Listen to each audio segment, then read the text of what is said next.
Hello everyone, welcome to back my channel. और आज हम पढ़ने वाले हैं क्लास 10 के मोस्ट वीवीआई क्वेश्चन, वो भी इकोनॉमिक्स में। ठीक है, तो अगर आप इतना देख लें, अगर यहाँ पर जो वीवीआई क्वेश्चन जो भी 8-10 क्वेश्चन बनाए गए हैं, ये 2000 आपका 19 से लेकर के 2023 के जितने सारे मॉडल पेपर निकले हुए हैं, उन सभी मॉडल पेपर से ये क्वेश्चन हम उठा करके यहाँ पर वीवीआई क्वेश्चन छाट करके यहाँ पर निकाले हैं। तो यह वीडियो आप लोग के लिए बहुत ही इंपॉर्टेंट है, और यह खास करके इकोनॉमिक्स जो आप लोग तैयारी करना चाहते हैं, ये जो तैयारी की हैं, इसका क्विक रिवीजन बोलिए और आपका वीवीआई क्वेश्चन बोल लीजिए, ये सभी चीज़ों के लिए बेस्ट है।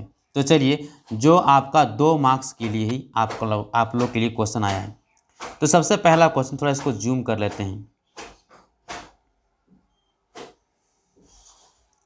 पहला क्वेश्चन, प्रति व्यक्ति आय क्या है? तो कहता है जब कुल राष्ट्रीय आय को कुल जनसंख्या से भाग करते हैं तो जो राशि प्राप्त होती है उसे हम प्रति व्यक्ति आय कहते हैं। ठीक है, तो कहता है जब कुल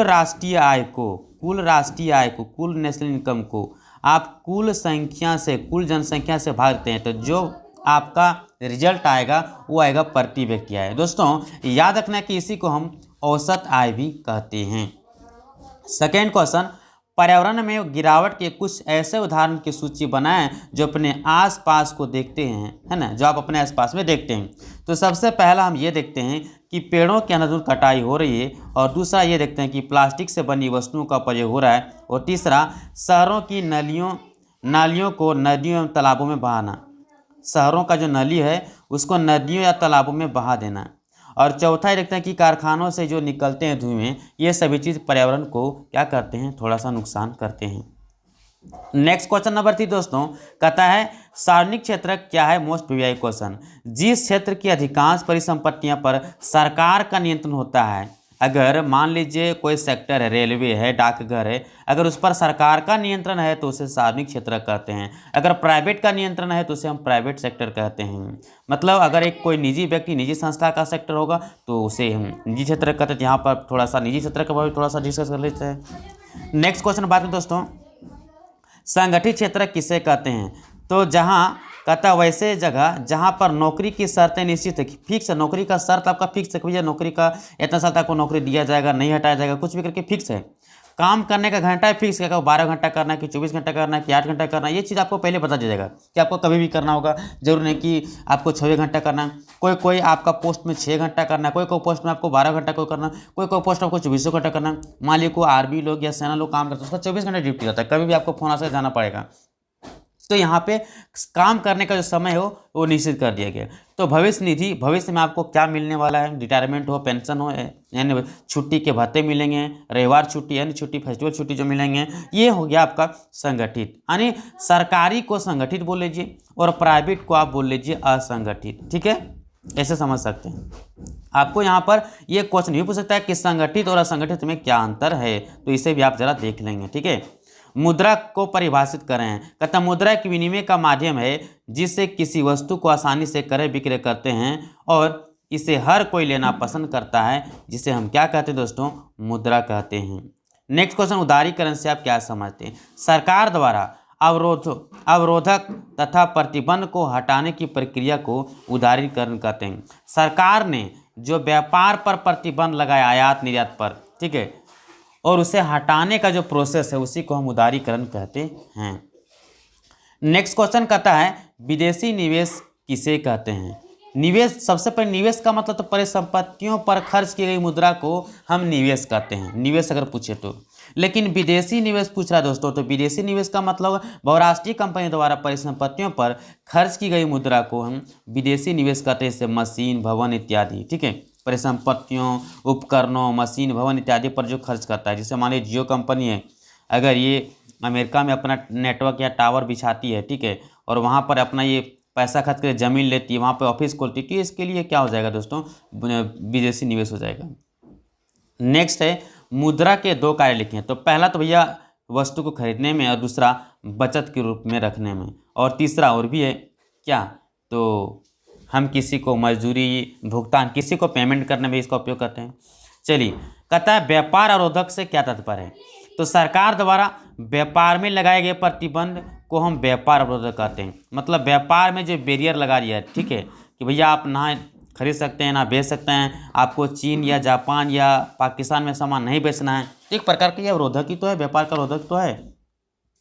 बहुराष्ट्रीय कंपनी किसे कहते हैं? तो वह कंपनी जो एक से अधिक देशों में उत्पादन पर स्वामित्व मतलब जो मालिक रहेगा, उत्पादन का मालिक यही रहेगा, और नियंत्रण मतलब देख रेख भी यही करता है, ठीक है, उसे बहुराष्ट्रीय कंपनी कहते हैं। यह कह सकते हैं वैसी कंपनियां जिसका रजिस्ट्रेशन एक देश में होता है लेकिन अपना उत्पादन, है ना, और नियंत्रण अनेक देशों में रखती है। नेक्स्ट क्वेश्चन, विदेशी निवेश किसे कहते हैं? तो सारे दो बार टाइप हो गया क्या? विदेशी निवेश, हाँ 2 बार टाइप हो गया, तो इसे छोड़ दीजिए। नेक्स्ट क्वेश्चन, मुद्रा को विनिमय का माध्यम क्यों कहा जाता है? दोस्तों कहता है मुद्रा को विनिमय का माध्यम कहा जाता है क्योंकि मुद्रा विनिमय की प्रक्रिया में मध्यस्थता का कार्य करता है। जब हम किसी वस्तु को लेते हैं या देते हैं तो यहाँ पर मीडिएटर का काम कौन करता है? मुद्रा। इसीलिए से मुद्रा को विनिमय का माध्यम कहता है, चूंकि लेन देन में मीडिएटर का काम यही करता है। साख क्या है?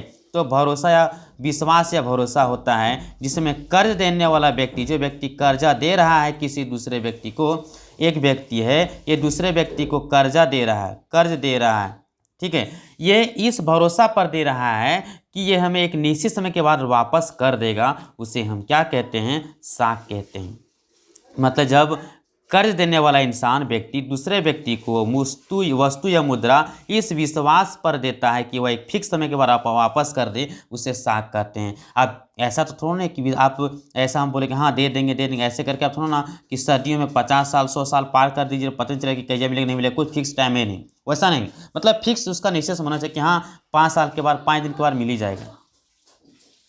नेक्स्ट, उपभोग का क्या अर्थ था? आवश्यक संतुष्टि के लिए, जो हमारी ज़रूरत है उसको संतुष्टि के लिए हम जो वस्तु का उपयोगिता का जो प्रयोग करते हैं, वस्तु का जो उपयोग करते हैं, उसी को हम उपभोग कहते हैं।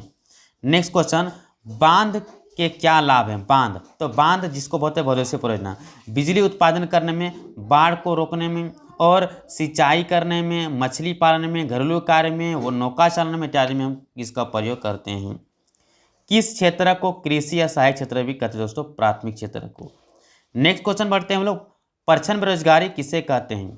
तो कहता है जब किसी कार्य में आवश्यकता से अधिक लोग काम करते हैं और सभी को पूर्ण रोजगार नहीं मिलता है। मतलब देखने में लग रहा है कि हाँ लोग 10 लोग काम कर, लेकिन सभी लोग के लिए काम नहीं है, और 10 लोग काम, मान लीजिए 2 लोग का, हम यहाँ पर 10 लोग काम कर रहे हैं, तो इससे काम थोड़ा ना ज़्यादा काम तो उतना ही होगा जितना है, तो काम तो नहीं बढ़ रहा है और ज़्यादा काम तो नहीं हो रहा है, तो इसलिए सभी लोगों को रोजगार तो पूरा नहीं हो रहा है, इसलिए हम कह सकते हैं कि इसे परछन बेरोजगारी कहते हैं, और ये ग्रामीण में पाया जाता है, कृषि क्षेत्र में।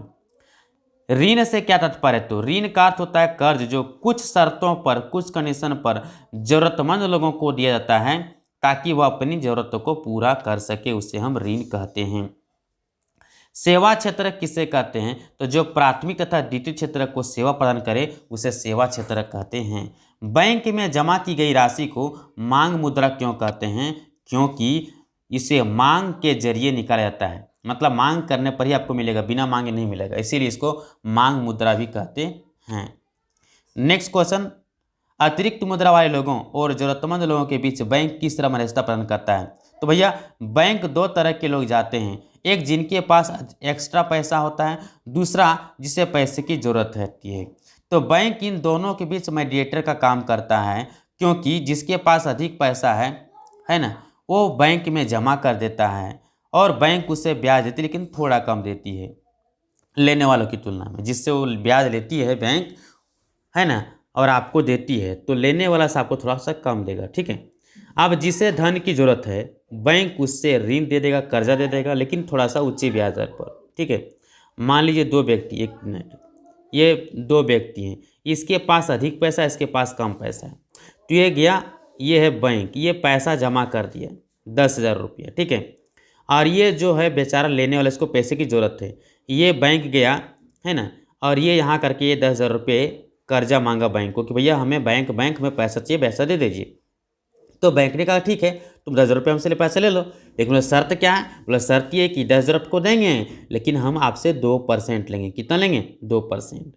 अब ये क्या करेगा बैंक? ये जो जमा किया है, जमा करने वाले को बैंक कितना परसेंट दे रहा है? मात्र 1%। 1% दे रहा है और इससे 2% ले रहा है, तो बस कितना रहा? 1%। बैंक इसी से अपना कार्य करता है और लोगों का कल्याण भी करता है। ठीक है, मतलब जो बैंक ब्याज घटाने पर बचता है, 2% हम लिए और 1% दिए, जो पैसा जमा किया था उसको 1% दिए और जो हमसे पैसा लिया उससे 2% लेंगे, तो ये दोनों को घटाने पर 1% बच रहा है ना, तो इसी से इसको फायदा होता है बैंक को। अब दोस्तों अगर इकोनॉमिक्स को, अगर आप लोग का जो मोस्ट वीआई क्वेश्चन अगर चाहिए तो आप प्ले लिस्ट में जाइए। ठीक है, प्ले लिस्ट में जाइए और वहाँ पर एक चैप्टर मुद्रा और साख को इतना अच्छे तरीके से पढ़ाया गया है कि अगर आप एक बार देख लिए ना तो दोबारा आपको यूट्यूब पर सर्च करने की ज़रूरत नहीं पड़ेगी। आप एक बार जाएं और मुद्रा और साख को पढ़ें। अगर 3 नंबर और 5 नंबर के सवाल आपको बनाने हैं, अगर कोई भी चैप्टर नहीं पढ़ पा रहे तो कोई दिक्कत नहीं, आप इकोनॉमिक्स में सिर्फ मुद्रा और साख एक चैप्टर और दूसरा वैश्वीकरण, अगर ये 2 चैप्टर पढ़नी है ना, आपको कोई चैप्टर पढ़ने की जरूरत नहीं है, मात्र 3 नंबर और 5 नंबर के लिए।